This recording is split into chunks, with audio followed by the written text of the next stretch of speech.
Michelle from Scrap Secrets, and welcome to my #LoveSummerArt project. So I know that this is towards the end of the, I guess I'm going to call it a challenge or experiment, whatever this is, that's going on YouTube. If you guys haven't checked it out, it is a huge movement that people are making projects about what summer means to them and hashtagging it with lovesummerart so that it's really easy for everyone to find the projects. So I encourage you to type Love Summer Art into the search box above and find a bunch of different videos, find some new great artists, and learn something.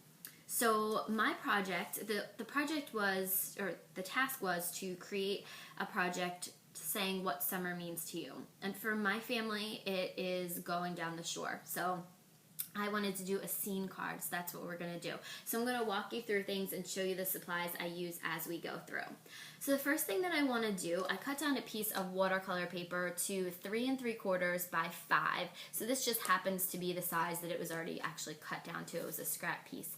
And I've made some marks on there. I don't know if you can see them, the 2 little black marks. That is where the sandcastle is going to go, because I'm going to be doing a little bit of watercoloring. So we're going to be stamping in tea dye distress ink, but we're also going to be using a paintbrush and the little mini mister that I have filled with a little bit of water. And we're going to be watercoloring the sandcastle in, because I kind of wanted to show a different technique, but I also wanted to do something that was a little bit different. I usually just color things in with markers, but I wanted to show another technique, another way you can use distress inks. So you can use distress inks like regular ink to stamp. So that's what we're going to do. This is a Gina K Designs sandcastle. So I'm going to ink it up, and I have it on a clear block, and I'm just going to put it down on the marks. Just stamp it down. Okay, so here it is stamped out. So the first thing that we're going to do is to watercolor this, because it's going to take a little bit for it to dry. So this is a craft mat that's down underneath of it, so it's a slick surface and nothing will stick to it. So I'm going to take the tea dye distress ink and I'm going to add a little bit of water from my mini mister, and you can see it bubbles up, and then you can use it just like a paint. So distress inks, if you guys are not familiar with them, have a property where they react to water. So even after you've stamped the image and it's dry, if you go over it with water, it will still become like a paint. So obviously the more water you add to it, the lighter the wash of color you will get. So you can take one color and actually create some shading. For this, I'm not really going to do any of that. It's just going to be a very basic watercolor piece.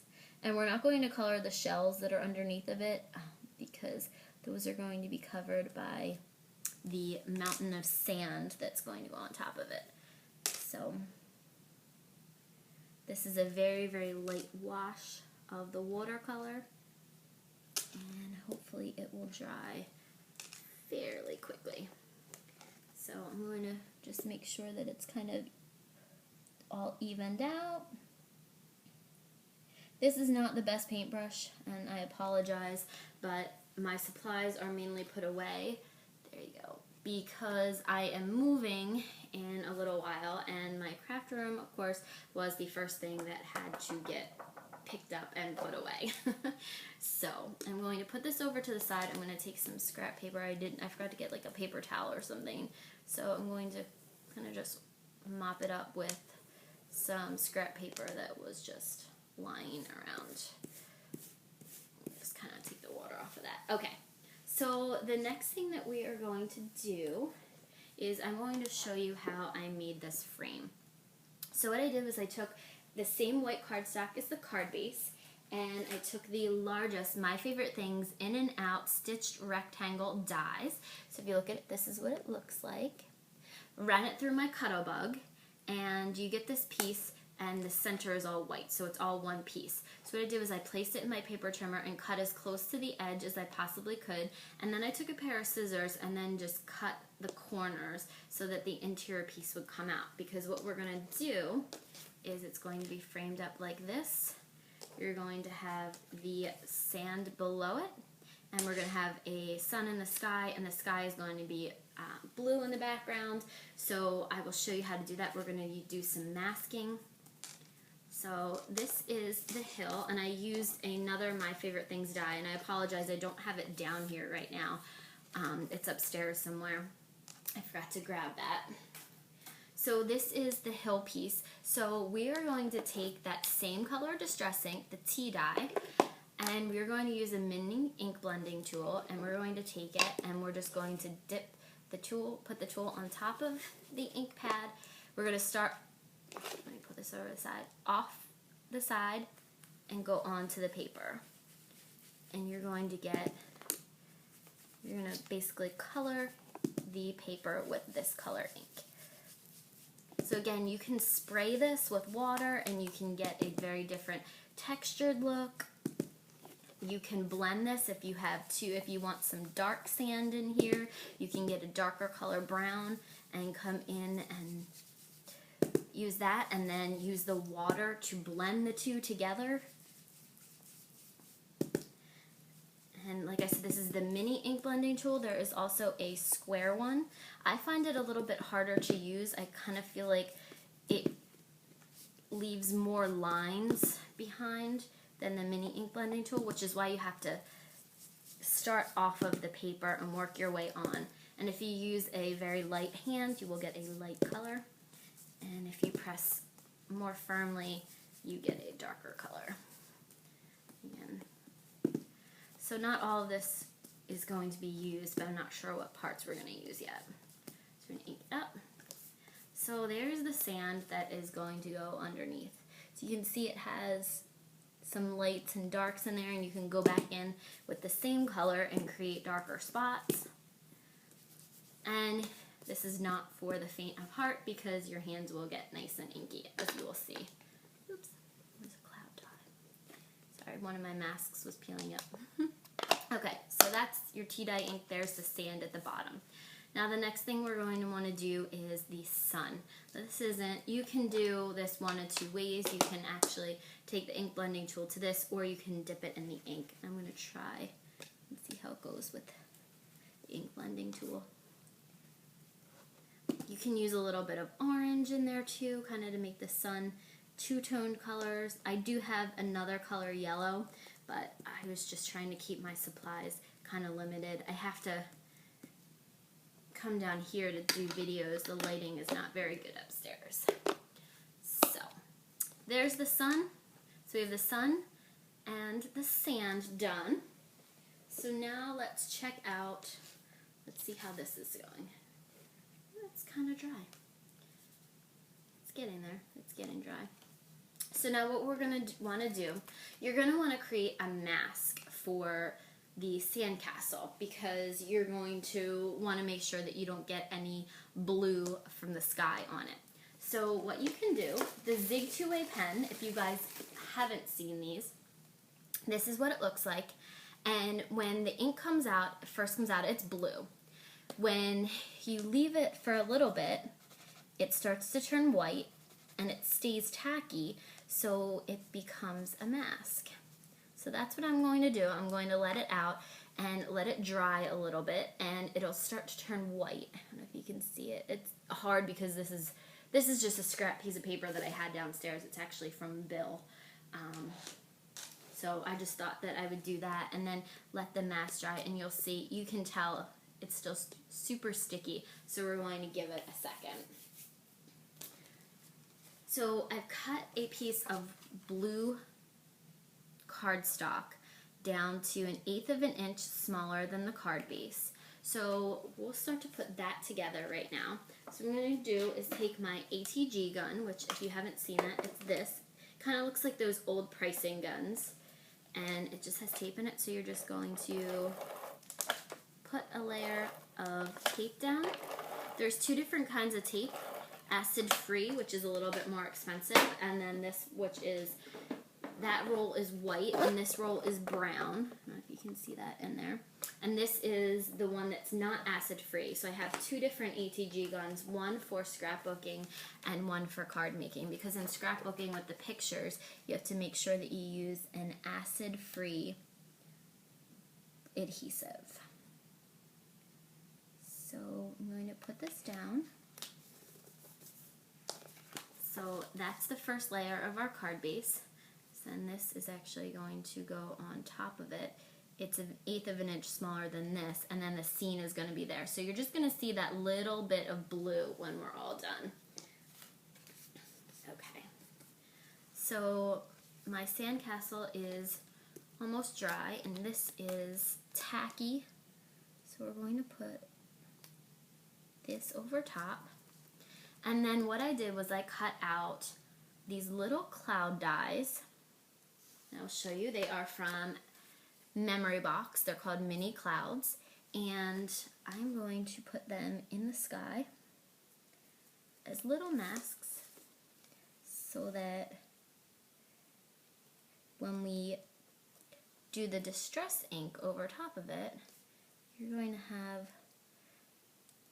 little cloud remnants in the sky that are white. This one doesn't have sticky on the back of it. Some of them didn't. I cut them out of a Post-it note, so some of them got some sticky on it, some of them didn't.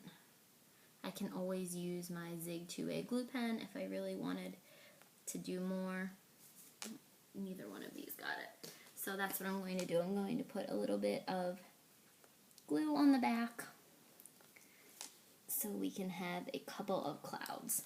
And then what I'm going to want to do is, it doesn't matter unless I really wanted this to be, like the sun to actually be white too, so that I could color it in later. I can put this wherever I want, but I kind of want, I'm trying to figure out what to do, where to place the clouds. So I put my cloud masks on.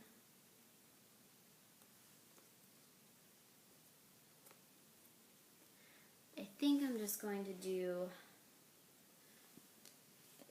I'll do 4.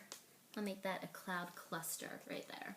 So you guys can see that's where the clouds are. So now that these masks are all pressed down, and the sand is going to go at the bottom of here, so I don't have to worry about getting it on the blue ink on the bottom of this. So we're going to do the exact same thing that we did with the tea dye distress ink, and this is called Tumbled Glass. This is a very, very light blue. It's like a cloud color. So I'm going to get it as close up to the mask as possible.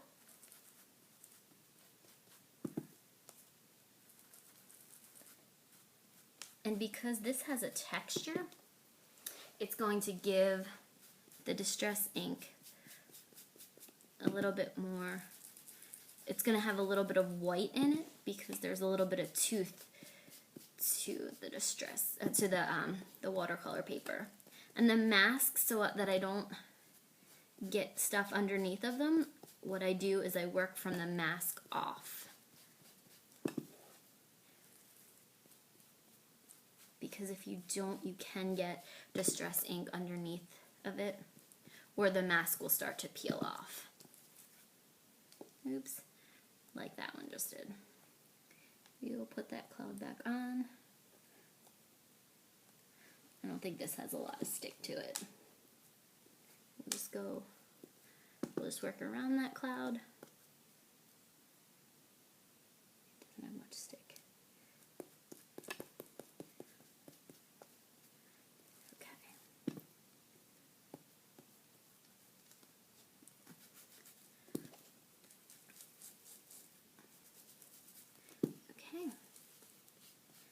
And then we're going to go down to the bottom because I'm not sure where the sand actually covers. Okay, and what you can do is actually save these masks if you want to use them again. It's not really a big deal to have to cut them out. You look underneath. Yeah. Your image is protected. Now we're going to peel these off right here. Some masks that want to come off, some that don't. Just peel them carefully. There's one cloud cluster there. There's another cloud there. Okay. You can always, if you think that the ink didn't get up close enough, you can always just go in and try to get it in a little bit closer. It really doesn't bother me that there's a little bit of white around the sandcastle image. So now what we're going to do is we're going to try to figure out where the sand is going to go. I think that I want it to go like this.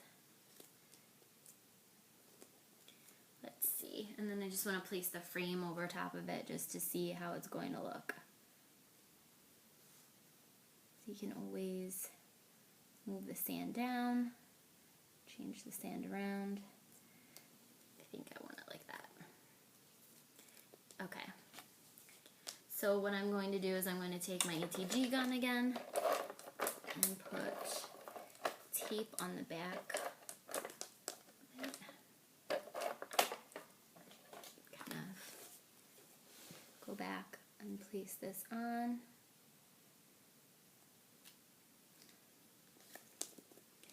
And then what I'm going to do is I'm going to take my scissors, turn it back over, and cut around the edges of the watercolor piece. And of course that's where all the tape is from the ATG gun. Okay. So there's that piece.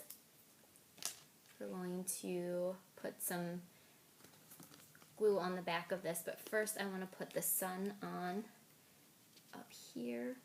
We'll kind of put it there, right by the clouds. So I'm going to take my Zig 2A glue pen,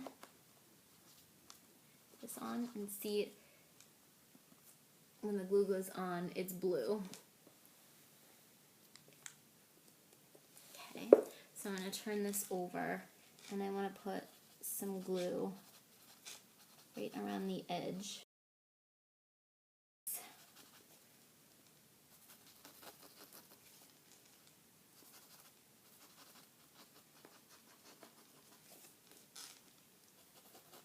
To kind of get it to stick to the piece.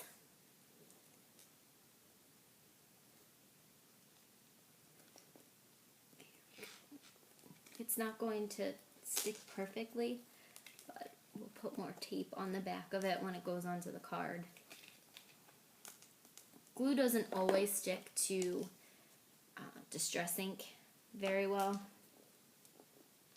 Sometimes you kind of have to help it. So, alright. You may have to use ATG on the back of this. I'm going to press it down for a couple of seconds. Sometimes that helps. And because this frame isn't stable, because it usually has the middle piece to it, it's not always easy. So we are going to take the ATG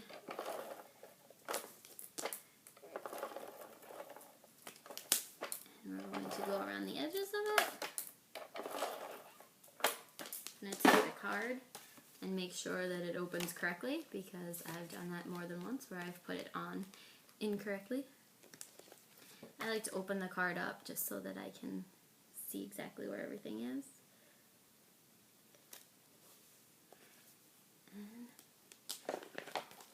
There you go. There's the card. That's my beach scene. And then we can take a sentiment from here. We have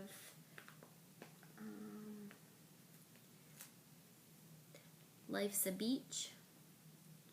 Put it down the bottom. You know what? I'm actually going to put it on the inside of the card.